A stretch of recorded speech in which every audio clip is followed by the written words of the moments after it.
nature and scope of management over a period of time, it has changed drastically. Management is what? It's dynamic. So wherever the change is there, management is very flexible and it changes according to the situation. And management is all about what? To improvise your skills and doing what you really feel like doing it.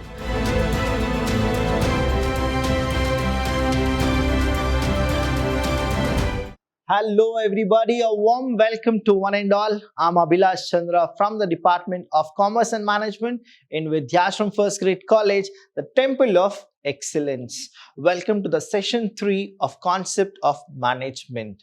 Here in this chapter, we have a very important topic, and that is the nature and scope of management. Here you need to understand that nature and scope of management over a period of time, it has changed drastically.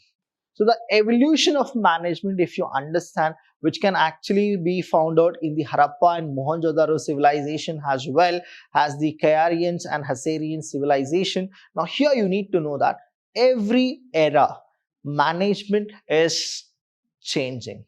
The real reason is change is the only thing which is constant. So you need to always understand that the more and more the generation and the century is running, the management, the trend, the emerging modes also will change. So here we have something which Kuntz has always defined.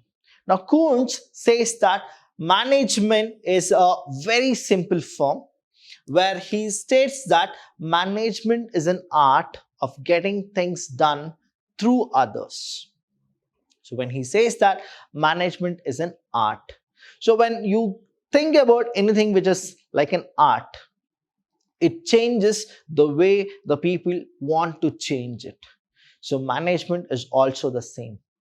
And the nature and the scope of management is always something which is like change is constant. The management is also being the constantly changing. So here we have the nature of management. So again, you are supposed to go with the same thing, what exactly Kuntz have said.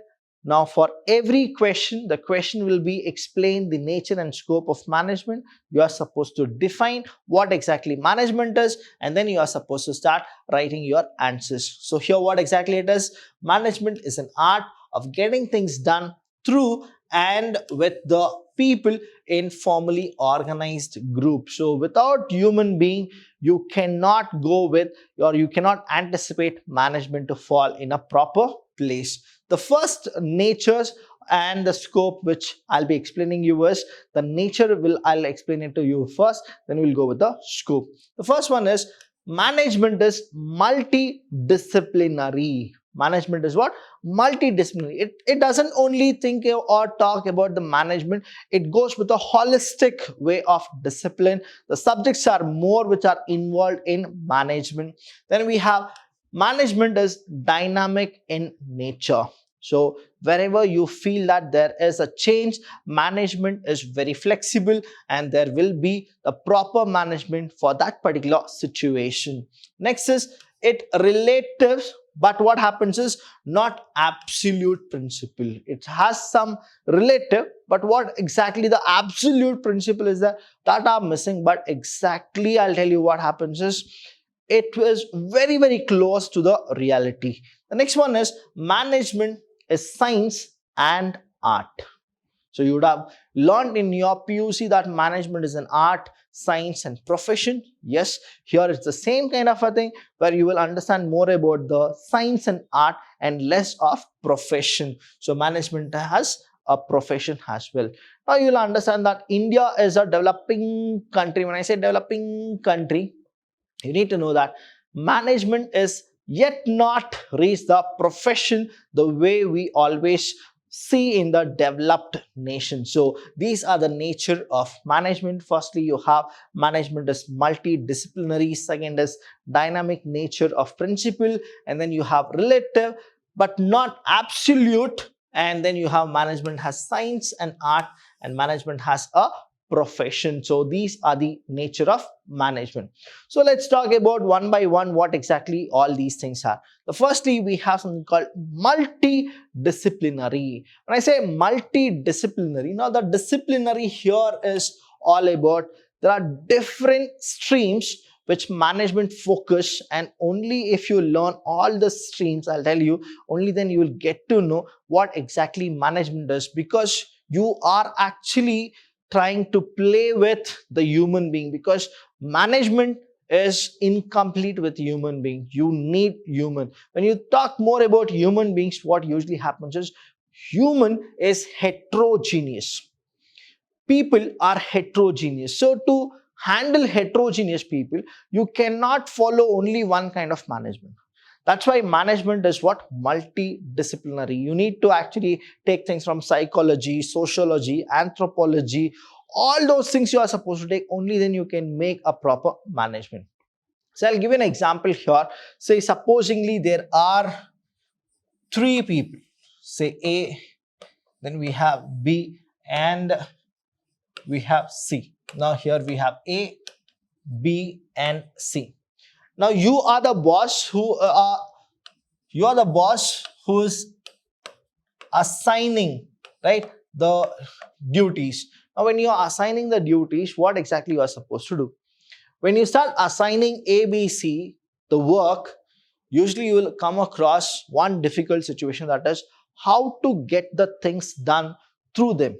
The reason is A, B, and C, all the three are heterogeneous, totally different, because I'm totally different from what you are right now. You are totally different from your friend, isn't it? Because all the human beings are unique. So that's why how to get the things done from them.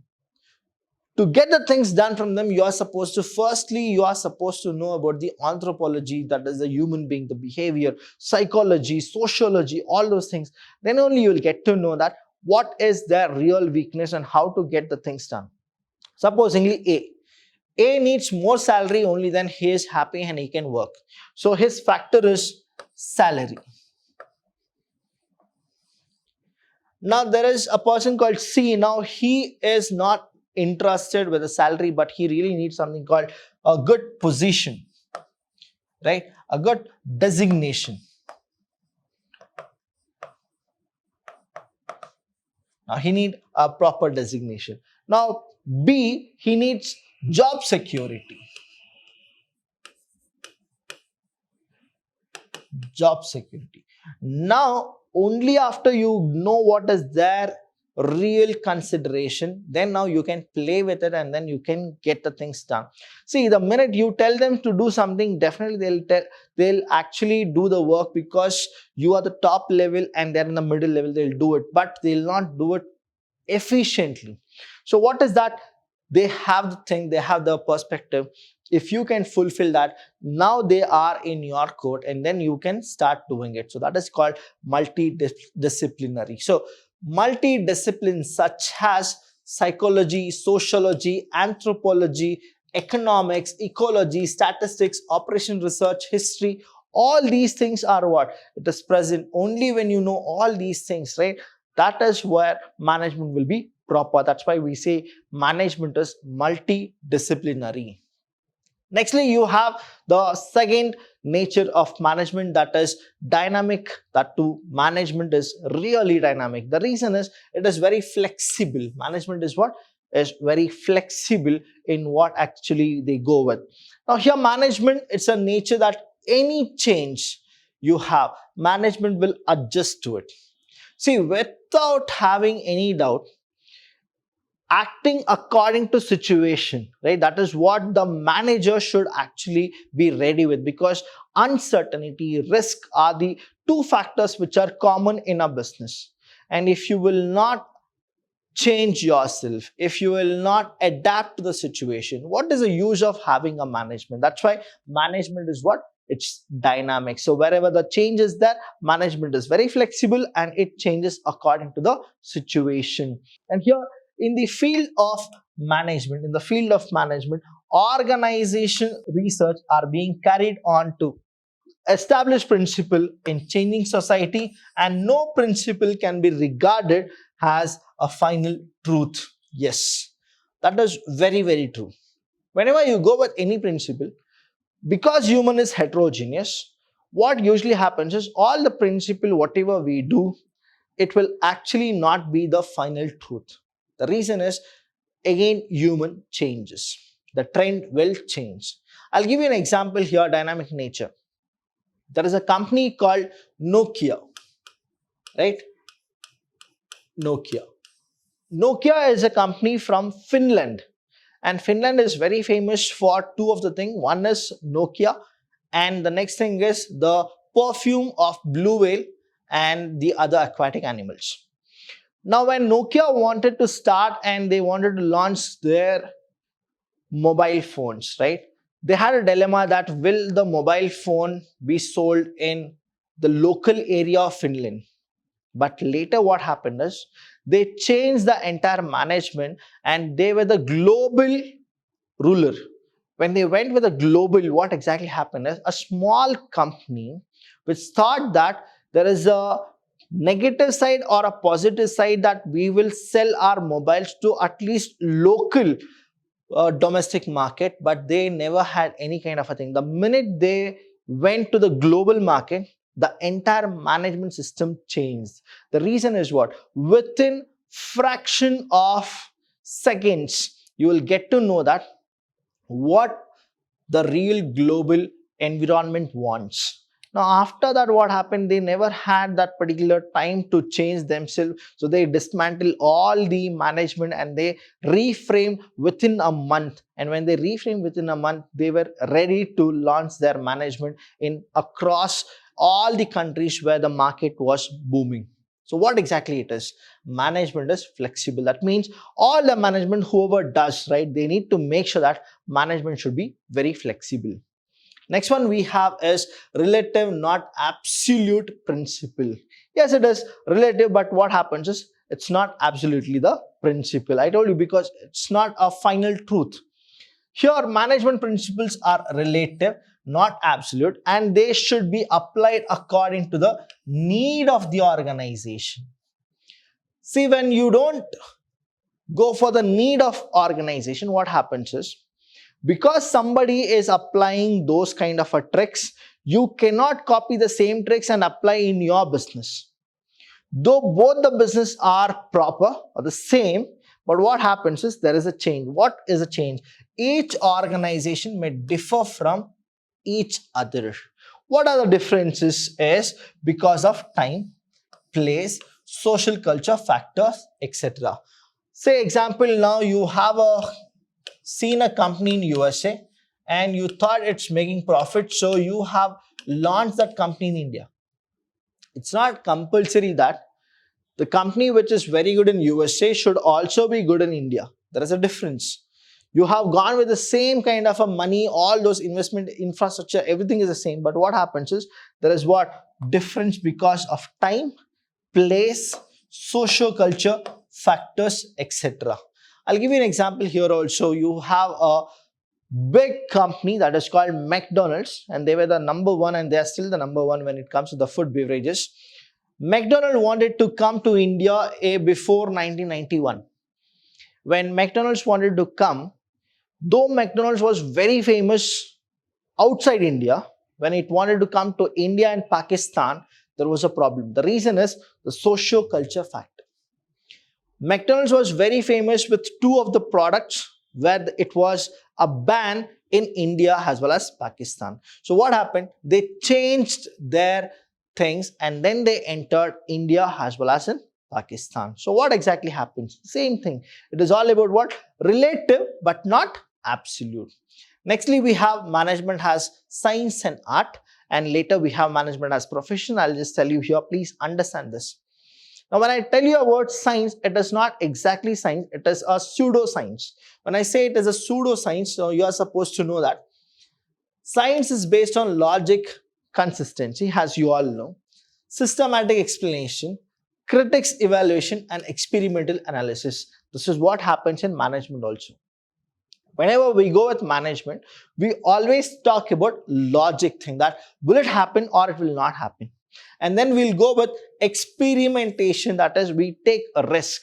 Now I'll tell you here, students, when you start taking risk in business, what happens is you will make double the profit, or vice versa, that is you will make double the losses. So it's all about the science technique which we always take. It is a systemized body of knowledge. Science is all about systemized body of knowledge, and again management is also a systemized body of knowledge. Management being a social science may be called as an inexact, that is inexact or pseudo science. Exactly it is not, but it is what 80 to 85% it becomes like science. And what management is an art is all about making and taking your skills, and management is all about what, to improvise your skills and doing what you really feel like doing it. That is what the real entrepreneurs does, that the gut feeling what they have and whatever the skills they have, they apply to it. So that's why we say management is an art as well as it is a science. And nextly we have management as profession. Now here management as profession, I'll tell you, in India, management is not 100% professional. We are not so professional yet, but still we are able to enter to the emerging mode of being professional. That's why we always say that management is a profession. But in India and developing countries, management is not so profession as we see in developed nation. But when I say developed nation, even they are not so profession the way they are projecting. Probably they are attaining being profession, but right now they are not. So here the word profession may perhaps be defined as an occupation based upon specialized intellectual study and training, the purpose of which is to supply skilled service or advice to others for defined fee or definite fee or salary. So here it's all about specialized intellectual, and you all know that in all the departments, in all the sectors, you don't have so much specialized people. When I say that we don't have, that means we have not attained the professional system. Now these are the nature of management. If you have any doubts, students, you are supposed to call us. We are there to help you out. Thank you so much. I'll see you when I see you.